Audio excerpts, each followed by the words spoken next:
Hoy vamos a adentrarnos en el film de Blade Runner 2049 y vamos a ver un concepto que quizá pasa desapercibido. Bienvenidos, bienvenidas, cinéfilos, seriéfilos, amantes de la ciencia ficción y por supuesto amantes del diseño de producción. En el día de hoy vamos a ver el concepto de basurero de Blade Runner 2049. Comenzamos. Como digo, vamos a adentrarnos dentro de un pequeño detalle de la película de Blade Runner 2049. Una película muy interesante y quizá un poco infravalorada, pero que guarda muchos secretos y por supuesto un diseño de producción muy interesante.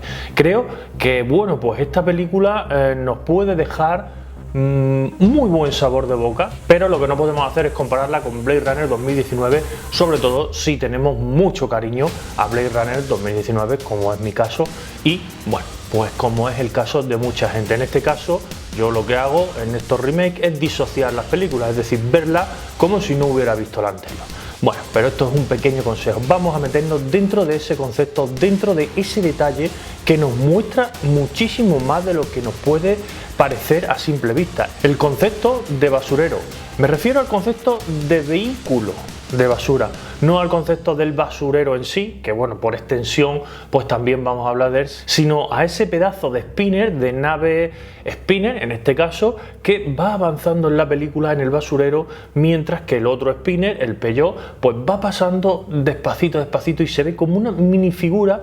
Y bueno, obviamente luego cuando el basurero o cuando la nave basurero o el spinner basurero abre las puertas, bueno, pues se ve caer toda la basura, digamos, bueno, pues en ese gran vertedero. Pero bueno, vamos a empezar con el contexto de la película.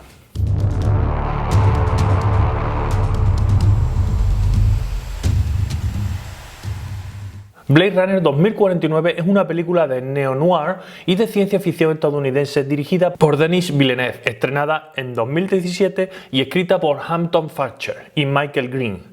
Ridley Scott ejerció como productor ejecutivo y el reparto cuenta con Ryan Gosling, Harrison Ford, Ana de Armas, Sylvia Hockett, Robin Wright, Jared Leto, Dave Bautista, Carla Juri, Mackenzie Davis, Backhand Abbey, David Dastmalchian, Ian Navas y Lenny James.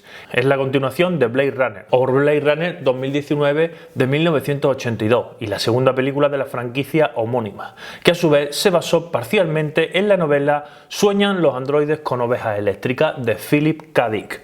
Ubicada 30 años después de la película original, la historia describe a un Blade Runner replicante llamado K, descubriendo los restos de una mujer replicante que en algún momento del pasado estuvo embarazada, lo cual es aparentemente imposible.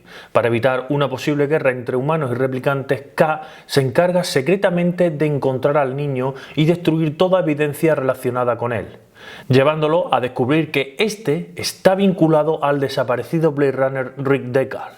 Blade Runner recibió 5 nominaciones en los Oscars, ganando el Oscar a los mejores efectos visuales y a la mejor fotografía. Recibió 8 nominaciones en los BAFTA, incluida la de mejor director, y ganando la de mejor fotografía y mejores efectos visuales. Bueno, empezando por el final, no nos sorprende que el Blade Runner 2049 pudiera ganar, bueno, pues en los Oscars y los BAFTA la mejor fotografía, los mejores efectos especiales, porque realmente es una película que tiene una fotografía espectacular y que realmente, bueno, pues tiene un poquito de esa vieja usanza bueno, pues digamos de los efectos a la vieja usanza de creación de maquetas y también de efectos digitales. En este caso nos vamos a centrar en el efecto digital en particular, que nos muestra, bueno, pues el spinner que está dentro del basurero o que transporta la basura a ese vertedero enorme, ¿no?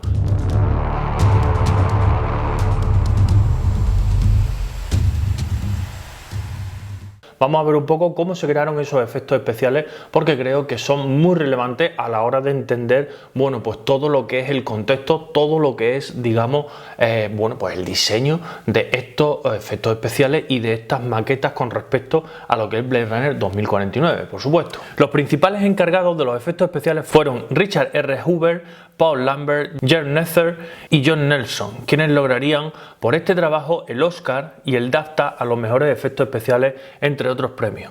Aunque se usó CGI para la modificación de los escenarios reales, o la creación de los hologramas, también se emplearon maquetas a escala, al igual que en el primer film, sobre todo para recrear la ciudad de Los Ángeles y la extensión de basura tras mesa de las afueras. Parte de las estatuas en el acercamiento de K al casino de Las Vegas fueron erigidas a tamaño real, mezclándose después con otras estructuras digitales, para hacer los hologramas de las figuras históricas de la música y el cine que aparecen en el casino. Se usaron como dobles de cuerpo e iluminación de Elvis, Marilyn Monroe, Deliverance o Frank Sinatra, a los que se les superpusieron los rostros digitalmente. En la recreación de Rachel se emplearon planos de Blade Runner y captura de movimientos de Sean Young, y la doble de cuerpo Lauren Peta.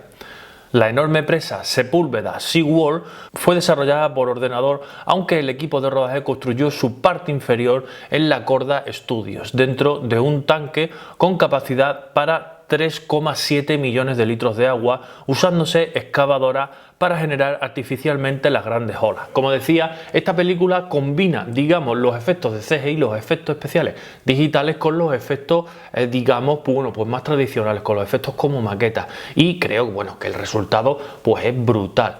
De hecho, vemos, centrándonos en el diseño que nos trae al vídeo de hoy, bueno, pues cómo se extiende, o cómo se extiende a lo largo de las afueras de Los Ángeles ese vertedero gigante, y cómo en realidad se hace con maquetas. Supongo, en este caso, que también realizaron una pequeña maqueta del spinner, aunque luego lo pusieran en CGI, ¿vale? Al igual que harían con, bueno, pues los transportes de basura, que primero, bueno, pues lo ponían así, bueno, pues lo que sería el aire, o lo que sería transportando esa basura, y luego, bueno, pues al abrirlo también, digamos que, bueno, pues lo pudieron hacer mecánicamente. Pero creo que aquí cogieron y, bueno, lo que vemos en la imagen en realidad es el spinner avanzando entre los dos basureros. ¿Por qué? Porque estos basureros están descargando. Así que probablemente esos basureros o esos camiones de basura o esos transportes de basura pueden estar hechos como maqueta, porque además, bueno, tienen ese estilo de brutalismo, ese estilo seco, ese estilo que, bueno, pues apenas tiene detalle, son placas y punto, ¿no? Y luego lo que hicieron es las compuertas, pues o bien meterlas en contexto digital, que se abrieran y echaran toda la basura, o bien, digamos, pueden hacerlo también mecánicamente. Es decir, las maquetas eran bastante grandes, eran un tamaño importante, entonces podemos tener una maqueta pues más o menos de este tamaño, sí. Probablemente un basurero como gigante, porque realmente luego absorbía mucho contenido en la imagen, mucho espacio, mejor dicho, en la imagen. Y teniendo una maqueta así, pues podemos tener unas bisagras, o digamos, bueno, unas compuertas con bisagras, abrirlas y que toda la basura caiga hacia abajo. En este caso las formas no importan, porque lo que tiene que hacer es transportar basura de un sitio a otro. Es decir, primero la funcionalidad y luego, bueno, pues la belleza. En este caso es solo funcionalidad, y bueno, pues realmente muestra muy bien lo que es también el entorno y, bueno, pues lo que representa.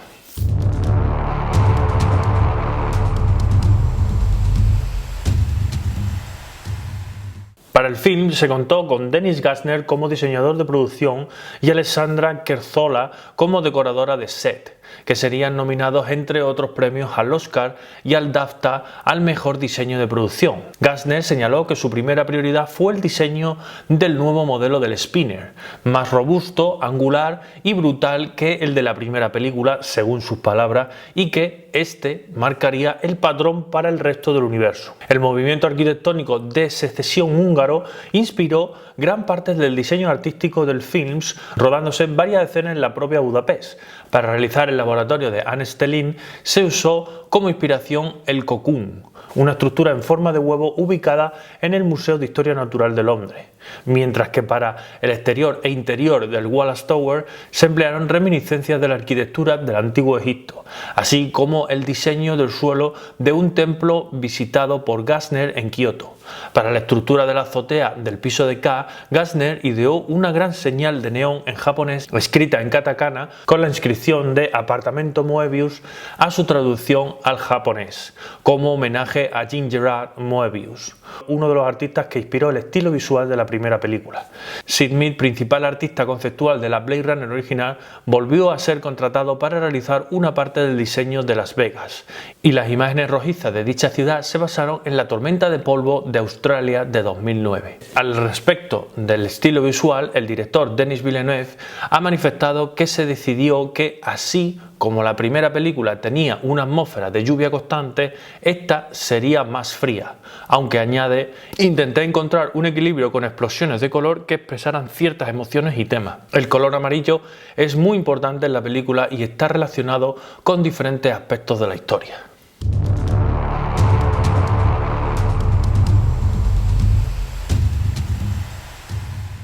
Bueno, y llegamos a la escena del basurero. Ya hemos visto más o menos que el diseño va en la línea del spinner, pero obviamente tenemos que, bueno, pues atender a ese gran basurero, a ese gran entorno en el que se gestiona la basura, porque realmente ahí también hay película. De hecho, ahí hay una gran escena, y hay una escena muy relevante para lo que es, bueno, pues el devenir de todo lo que es la película, o de todo lo que es la saga o las películas venideras, etcétera, etcétera, ¿no? Y lo que vemos ahí es, bueno, pues un vasto, pero vasto terreno de basura. Basura infinita que gestionar y basura infinita que, digamos, almacenar, bueno, y reciclar, etcétera, etcétera. Esto creo que es interesante porque filosóficamente, o entrando ya en lo que significaría esto, es que es una gran extensión de tierra que, digamos, es baldía.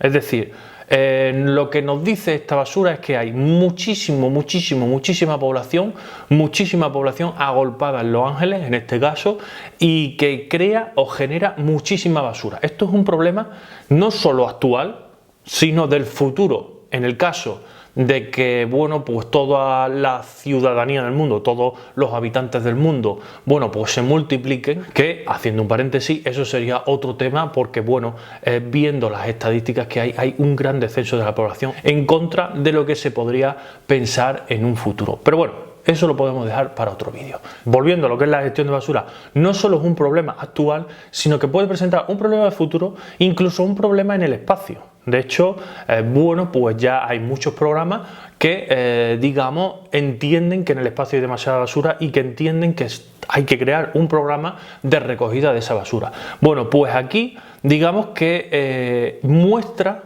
cómo ese gran problema está en los exteriores de Los Ángeles, y cómo ese gran problema es un problema realmente dentro del entorno de Blade Runner 2049, que también era un problema dentro del entorno de Blade Runner original.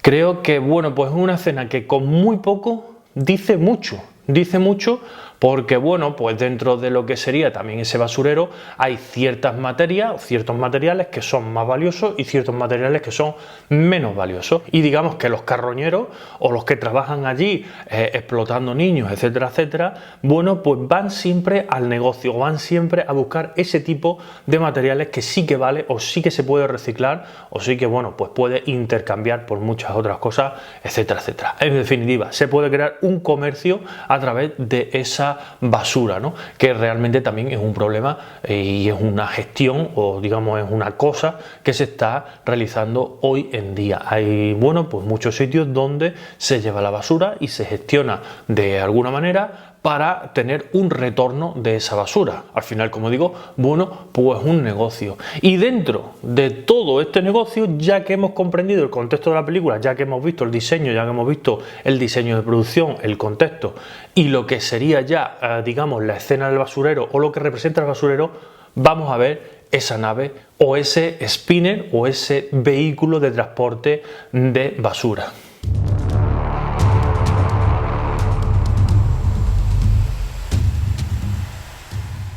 La nave de transporte de basura muestra un problema actual, tal y como hemos dicho, tanto en la superficie como en el espacio. La construcción de este tipo de naves es esencial y sigue la línea de la corriente brutalista que más o menos intuimos en todo el diseño de la película. Es decir, un estilo brutalista dentro de la neo-noir y dentro de todo el diseño arquitectónico que hemos visto, que se basa tanto en Egipto como en cultura japonesa, como a su vez también en cultura centroeuropea. Todo esto, por supuesto, para mostrar la enormidad del basurero y sus alrededores y el submundo que representa y que luego vemos en las escenas en cuestión del basurero y los altos hornos. Solo viendo el transporte se puede deducir el gran problema que se extiende a lo largo de la Tierra. Este diseño de líneas rectas, cargas enormes de basura, óxido, gestión infinita de los residuos, cambio climático, etcétera, etcétera, bueno, pues hacen de todo esto un conglomerado que se muestra en eso, en unos poquitos segundos de lo que sería, bueno, pues esta escena, unos poquitos segundos de lo que sería el plano general de, bueno, pues la escena en cuestión, porque luego cuando pasamos a la escena del basurero, bueno, pues aunque el escenario pueda ser grande, bueno, pues nosotros ya vamos pensando en los actores y ya vamos siguiendo a los actores, pero como vemos, habéis visto todo lo que puede representar un pequeño diseño, un pequeño detalle dentro de una película. Pues sí, esto es lo que representa realmente, bueno, pues todo esto y digamos que estos vehículos de transporte de basura son, bueno, pues un icono dentro de lo que es esta representación. Imaginaros, bueno, pues toda la cantidad de vehículos de estas características que tenemos que usar para crear, digamos, ese gran vertedero a las afueras de Los Ángeles. Es bestial, es, digamos, bueno, 100, 200, 300 transportes de esos. ¿Cuántas toneladas? Si un camión normal más o menos puede transportar 20 toneladas, imaginaros un transporte de esos, 20, 40, 100 toneladas. Bueno, pues digamos que tenemos unos diseños muy toscos, unos diseños muy simples, pero unos diseños muy funcionales que realmente atienden a la necesidad que se genera a raíz, bueno, pues de este gran problema de gestión de basura. Y hasta aquí el vídeo de hoy, espero que te haya gustado, que hayamos puesto el foco en un concepto que solo sale unos 10 segundos máximo dentro de una película, pero que nos explica tanto de esa película que creía que era bastante interesante traerlo. Como digo, cualquier cosa me puedes poner por aquí, por la caja de comentarios. ¿Te gusta ese concepto? ¿No te gusta? ¿Te gusta Blade Runner 2049? ¿Te gusta más la Blade Runner original? ¿Qué sacas en claro de Blade Runner 2049? ¿No sacas nada en claro? Cualquier cosa aquí, como digo, en la caja de comentarios. Como digo siempre, muchísimas gracias por llegar al final. Recordad darle like, que ayuda mucho. Suscribiros si aún no estáis suscritos. Activad la campanita para que os notifique todos los vídeos. Redes sociales. Nos vemos en los siguientes vídeos. Chao.